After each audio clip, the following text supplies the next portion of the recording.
രാഷ്ട്രീയത്തിന്റെ സ്ഥിരാകേന്ദ്രങ്ങളിലൊന്നായ പാലാ നഗരസഭയിൽ പതിറ്റാണ്ടുകളായി തുടർന്നു പോകുന്ന കേരള കോൺഗ്രസ് എം ആധിപത്യത്തിന് അന്ത്യം കുറിച്ചുകൊണ്ട് UDF അധികാരം പിടിച്ചെടുത്ത വാർത്ത സംസ്ഥാന രാഷ്ട്രീയത്തിൽ വലിയ ചർച്ചകൾക്കാണ് വഴി തുറന്നിരിക്കുന്നത്.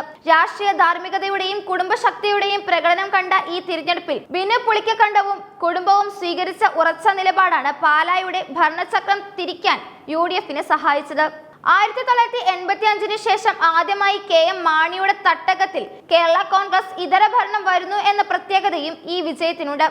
രാഷ്ട്രീയ വൈരാഗ്യങ്ങൾക്കും അവഗണനകൾക്കും ബാലറ്റിലൂടെ മറുപടി നൽകിയ ബിനു പുളിക്കക്കണ്ടം തന്നെയും കുടുംബത്തെയും വിശ്വസിച്ച UDF മുന്നണിയോട് പുലർത്തിയ വിശ്വസ്തത പാലാ രാഷ്ട്രീയത്തിൽ പുതിയൊരു ചരിത്രത്തിന് തുടക്കമിട്ടിരിക്കുകയാണ്.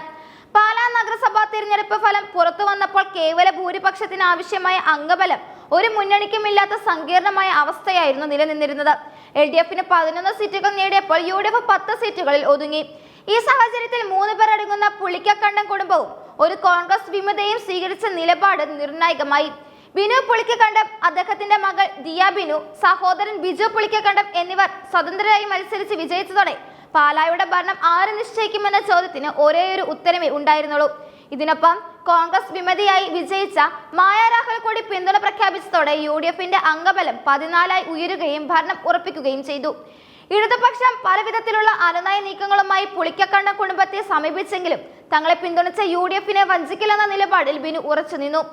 5 വർഷവും അധ്യക്ഷ പദവി നൽകാമെന്ന വാഗ്ദാനം ഇടതുമുന്നണി മുന്നോട്ട് വെച്ചിട്ടും രാഷ്ട്രീയ ധാർമ്മികത ഉയർത്തിപ്പിടിച്ച് അത് നിരസിക്കുകയായിരുന്നു അദ്ദേഹം ചെയ്തത്.